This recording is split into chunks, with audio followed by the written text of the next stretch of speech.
Se acercan nuevas lunas, se alejan viejos soles, se aclaran livianas brumas y se disipan tristes roles.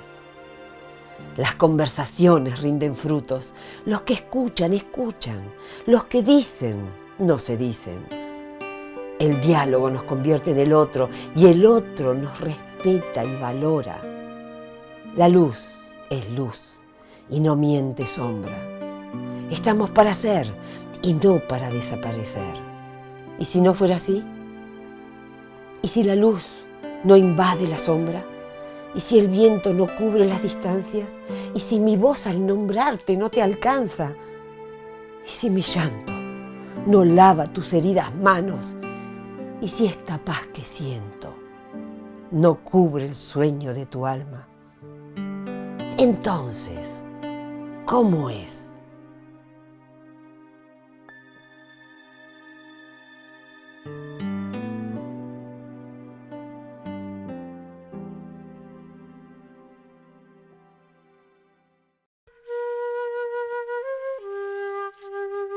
Conspiramos contra la rutina cuando creamos.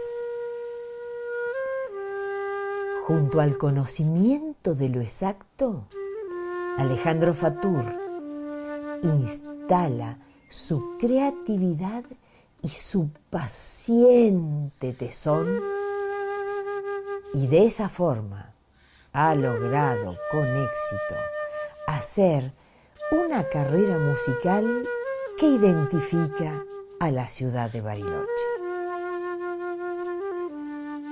El turismo que nos visita vincula la música de la fragua como descriptiva del lugar. El éxito está ahí, en ese lugar de encuentro entre la música y el paisaje.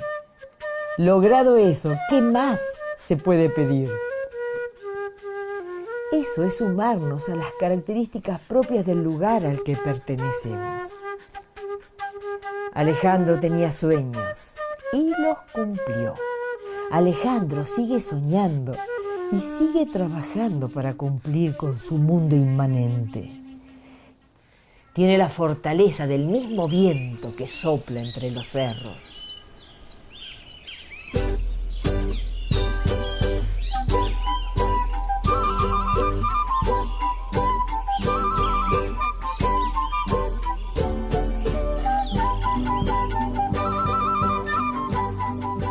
Llega la música a tu vida, ¿te acordás? Mira, yo creo que fue la historia de muchos argentinos por la época, sobre todo, que fue en casa nadie tocaba instrumentos, solamente. ¿Tus papás a qué se dedicaban? Mi mamá era profesora de matemática. Ajá. Y una época en que, distinta a esta, en cuanto a que en casa había muchos alumnos. Uh-huh. Venían no solamente alumnos particulares, sino que había una prueba en el colegio estatal. Sí. Y venían a repasar a casa. Sí. Entonces yo veía mucho movimiento de alumnos, eso lo vi de chiquito. Así que por eso tuvo que ver. Mi papá, él fue marino mercante, era especialista en máquinas de barcos. Uh-huh. Era jefe de máquinas. Y navegó un tiempo, unos meses nomás, y después no aguantó ese estilo de vida de estar tanto tiempo fuera de casa. Claro. Entonces se dedicó a reparar motores, puso una pequeña empresa con lo que él sabía hacer de motores grandes. Hizo una empresa de reparación de motores. Y ninguno con la música, sí para escuchar música. Entonces en casa había dentro de un placar algunos estantes de altura, no me acuerdo cuántos, que en esa época eran muy altos. Había un Winkofon. Y yo el recuerdo que tengo es escuchar mucha música y yo estar subido a un banquito poniendo y sacando discos de María Elena Walsh, como fue la historia de muchos de mi edad, ¿no? Entonces pasaba horas y horas escuchando y moviendo las perillitas y todo eso armó un poco lo que y ya le fue mi cambiaste vida. la púa y aprendiste a hacer cosas así. Sí, no me acuerdo de eso, pero estaba atrás de todo eso, ¿no? ¿No te acordás? La imagen que se me presenta es que los domingos la gente de clase media limpiaba la casa, abría las ventanas y siempre se escuchaba música. Se escuchaba ópera. En los barrios. Se escuchaba música clásica.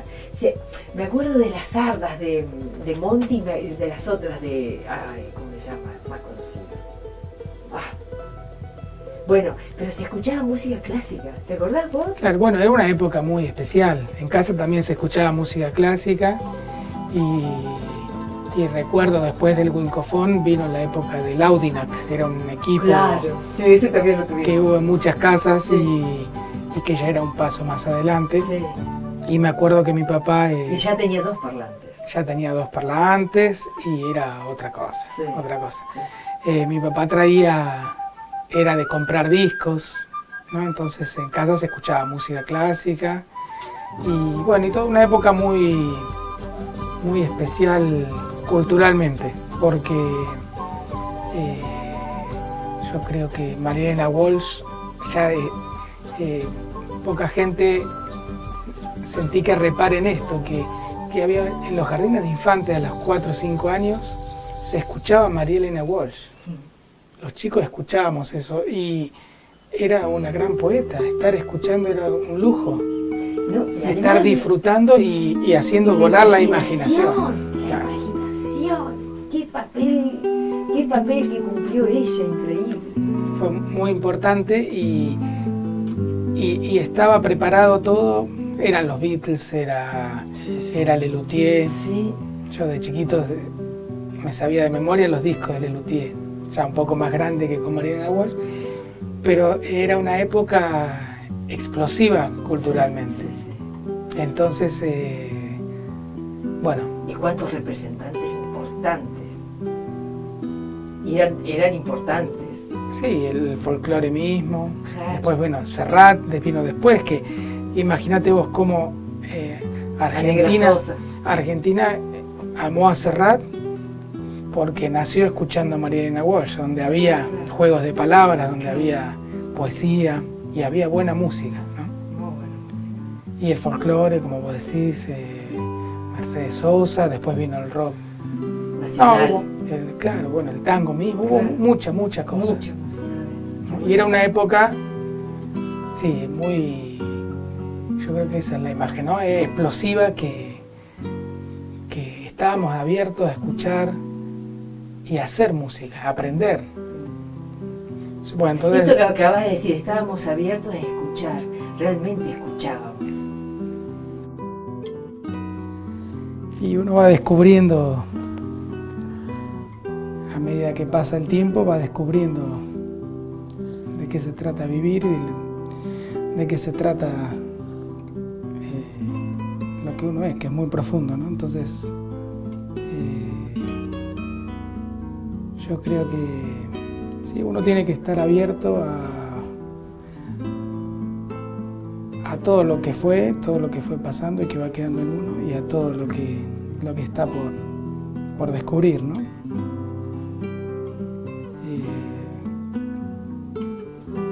No sé, para mí eso es muy, muy apasionante, poder estar atento a esas cosas.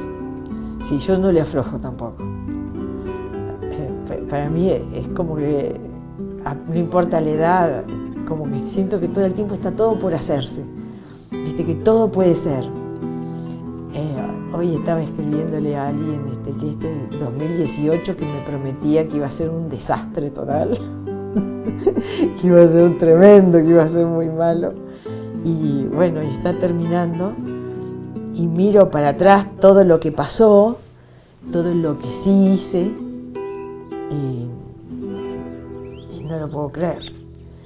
Y eso estaba ahí, sí, estaba en el aire, pero tenía que tener una participación mía, de decisión y de coraje.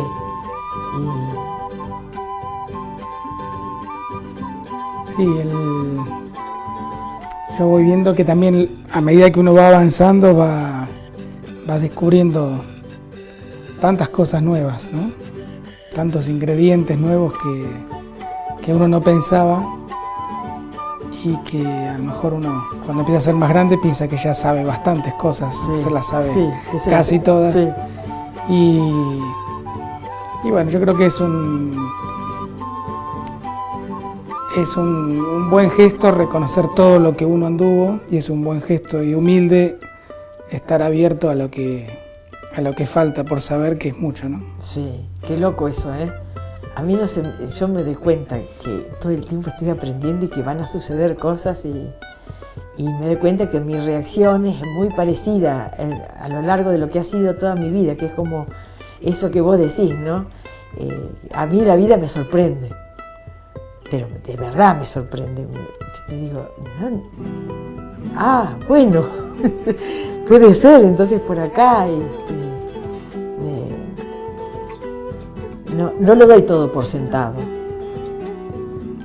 Sí, el otro día justamente estaba pensando que cuando uno tiene la suerte de viajar, sí, de ir a otros lados, salir del mundo, de esa caparazón que uno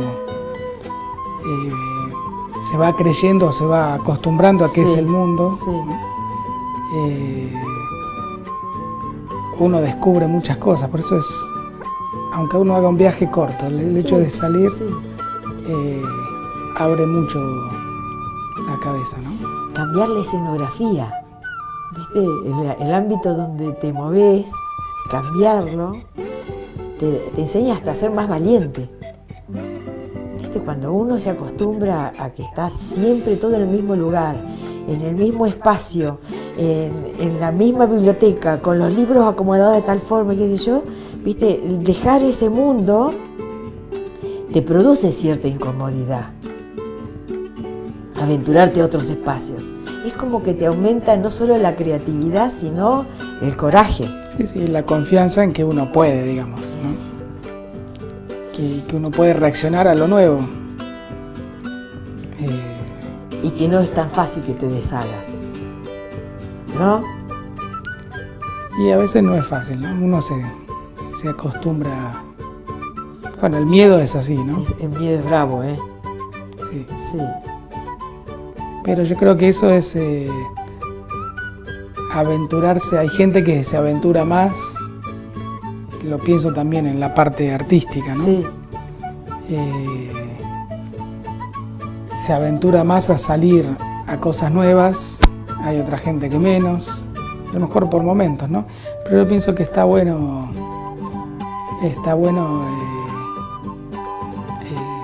arriesgarse un poquito a... ¿Vos notás que te vas arriesgando más? Yo noto que sí. Yo soy bastante, al haber estudiado ciencia, cargo con muchos años, claro, de esquema.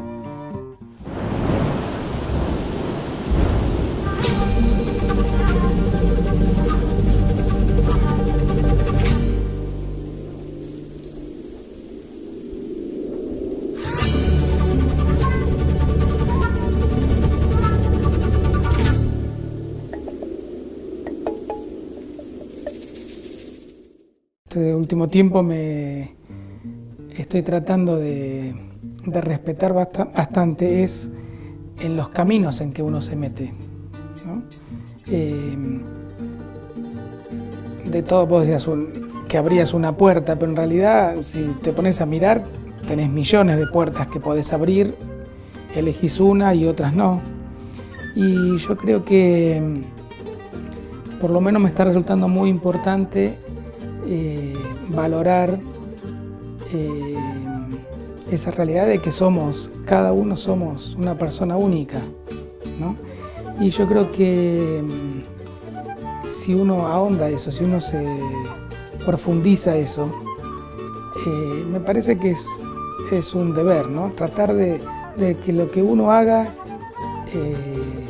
sea lo más original posible, no porque sea espectacular, sino porque que sea uno. Que conserves tu identidad. Y me parece que uno tiene que profundizar eso, sí, ¿no?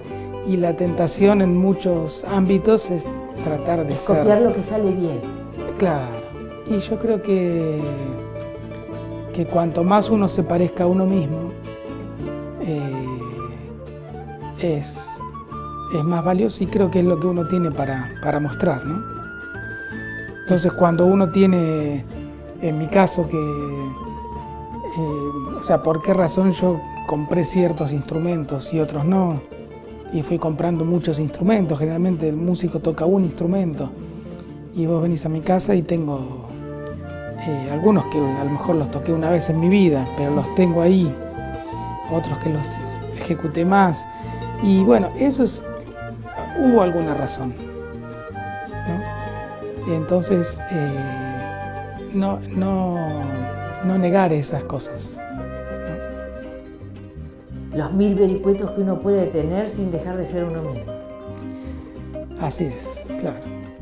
Y a veces cuando charlo con alumnos o con chicos jóvenes que están viendo qué estudiar o qué hacer, y muchas veces yo les digo, mira, si a vos te gusta cocinar, si a vos te gusta jugar al fútbol, y si a vos te gusta hacer ejercicios de matemática, no niegues ninguna de esas tres cosas. Trata de ver hasta dónde te da la fuerza, el interés para hacer las tres, y juntalas. Entonces algún día vas a ser un cocinero que hace comida para un equipo de fútbol y que hace comida especial, sí, con matemáticas. Matemáticamente. No sé. Y claro, eso va a ser muy original, ¿no? No va a haber mucha gente que haga eso.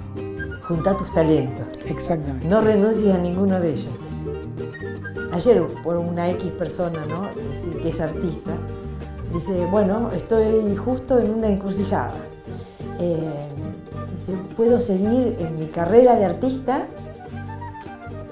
y estar peleándole económicamente, que me va muy mal, o me puedo dedicar a entregar un currículum a determinado hotel, y yo puedo estar en ese hotel, hablo idiomas, y entonces tendría mi vida económica asegurada. Y dice, pero me era tan difícil decidir que se lo di al universo. Por favor, que lo resuelvan ellos, porque yo en este momento no podía solucionarlo. Y bueno, y le llegó trabajo de artista. Mira. Y le llegó trabajo de artista. Es decir, que lo hizo tan convencido, pero inmediatamente tuvo como la respuesta. Yo creo que toda esa parte... Una vez hice un programa con una chica que dijo, el hombre le tiene mucho miedo a aquello que no ve, aquello que es intangible. ¿Viste? Como que le cuesta hasta hablar de eso. Le cuesta hablar, qué sé yo, de su vínculo con Dios, de su vínculo con su espiritualidad, por ejemplo, esto que hicimos. Es medio raro esto que hicimos, ¿no?, de estar tocando nuestra propia energía. Es una cosa que no se ve y les cuesta un poco a la gente tomar en serio esa parte que uno también es, ¿no? Y no se me olvidó nunca más lo que me dijo. En un programa, porque en estos programas yo me aprendo un montón de cosas, ¿no? Y me quedó eso, que el hombre le tiene miedo a aquello que no ve, pero cuando el hombre supera ese miedo y confía en eso que no tiene materialidad, digamos, y empieza a confiar, me parece que la cosa empieza a resultar. Es como que tenés otro asidero frente a vos y frente a tus elecciones. Sí, más tranquilidad de que estás creyendo en eso, ¿no? Como más armonioso, ¿viste? Para ir por la vida. Como más entero, esto de que vos decís, no renuncies a ninguno de tus talentos. Por ahí el de cocinero no te va a dar de comer. Por ahí el otro, no me acuerdo qué dijiste, que era la física y la otra que era... Sí, la matemática, dije 3 que se me ocurrieron, pero... Bueno, pero suponte que vos decís, bueno, es muy difícil que con esto yo pueda pagar la luz, o pagar el gas, o pagarme un alquiler. Pero bueno, que es mucho más difícil vivir de algo que uno no disfruta hacer para poder pagar la luz, el gas y el alquiler. Sí, a lo mejor a veces también sirve para todo, ¿no? O sea, si uno se hubiera quedado con lo que pensaban nuestros papás, que tenías que ser médico o abogado para vivir, Sí, hubieran sido todos médicos y abogados. sí. Y yo creo que... Porque era una cuestión de prestigio en la sociedad también. Sí, eso. prestigio, pero yo creo que había también algo de que eso te permitía vivir. Y si vos te dedicabas a pintar o te dedicabas a hacer música, te ibas a morir de hambre. Eso está Sí, sí. muy metido en la cabeza de mucha gente. Y yo, la verdad que he conocido tantos músicos por mi profesión, ¿no? Sí. Que han vivido de la música de distintas cosas, a veces un poco más, a veces un poco menos, más problemas, menos problemas, más dificultades. Pero hay muchos caminos que no son los que uno en forma simple se imagina, ¿no? Y se te van, como este ejemplo que vos ponías, ¿no? Se te van abriendo sobre la marcha y puertas que no se pensaban, ¿no? Vos me preguntabas cómo empecé musicalmente. Sí. Recién quise ir a aprender guitarra. Fue lindo, con mi papá. Él, creo que por hacerme pata a mí o no sé cómo, dijo, bueno, que venga, consigamos un profesor. Sí. Y venía un profesor de folclore, nos enseñaba a cantar zambas en casa a los dos. Sí. Fue un tiempo cortito, pero muy lindo. Y después... ¿Y él le salía? ¿No le salía? Sí, a los dos nos costaba, no éramos. Pero avanzamos y lo hicimos juntos, eso fue un lindo recuerdo. Y después quise seguir estudiando guitarra, pero eso yo ya tenía 15 años, ¿no? O sea, empecé un poco tarde, pero después de eso nunca aflojé. Y estaba... Y eso es cierto, nunca aflojaste.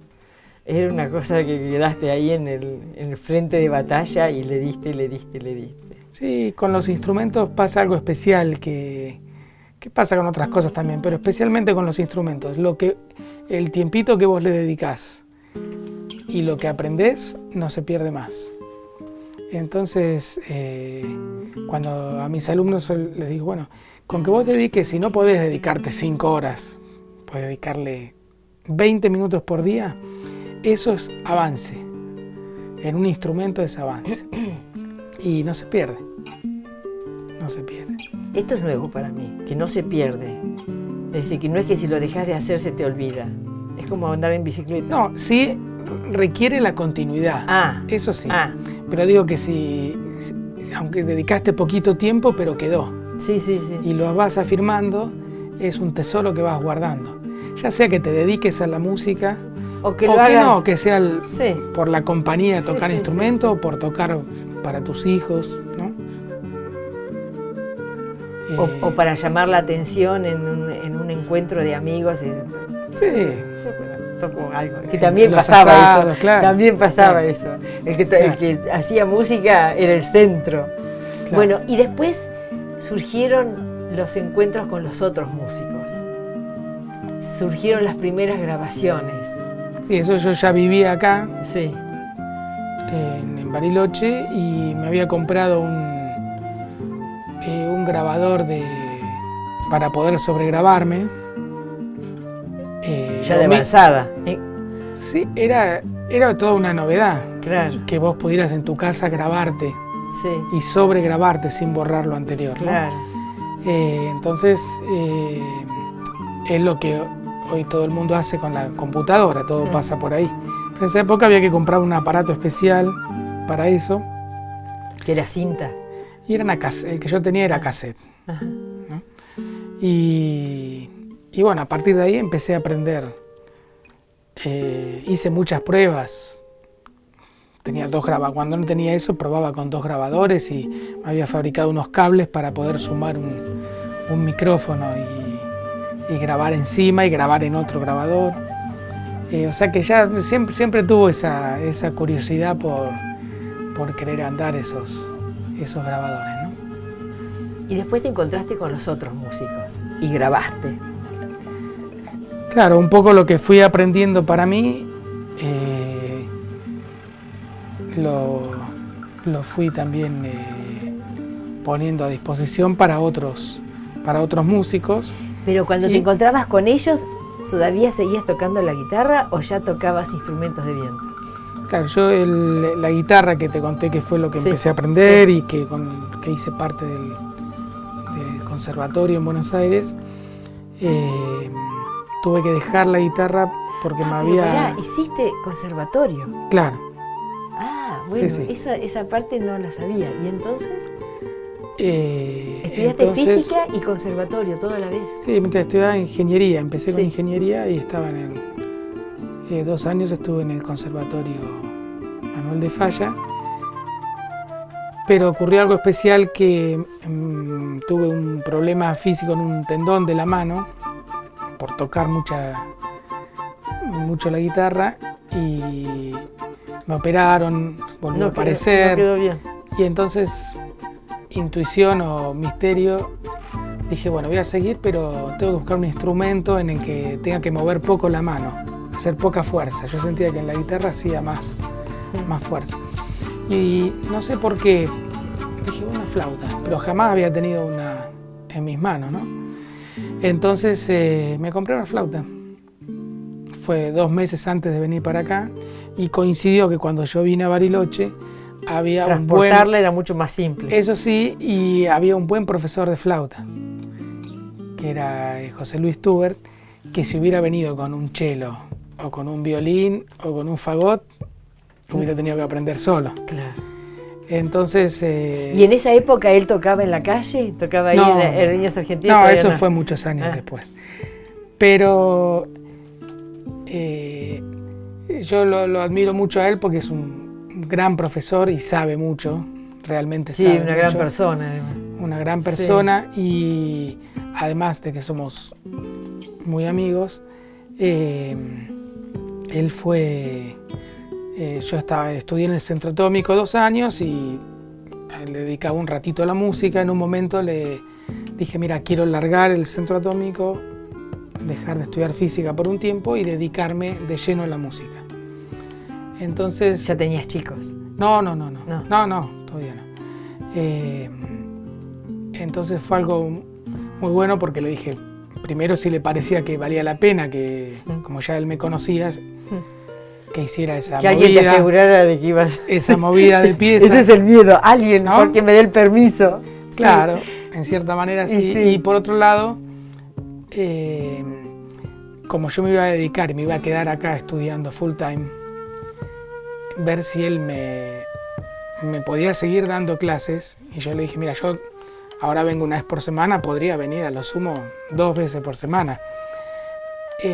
Y él me dijo, sí, yo voy a seguir, me parece que sí, que está bueno que tomes esa decisión y que yo te tomo,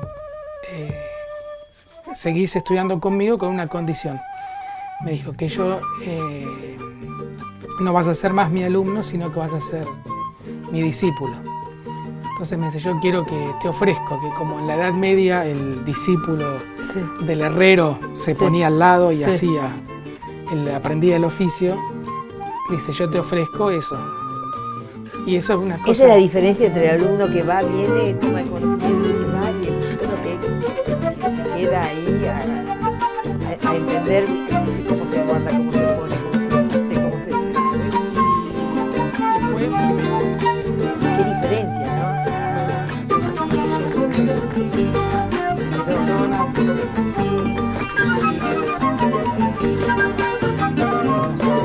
En su casa, y realmente me aceptaron y me adoptaron por un tiempo.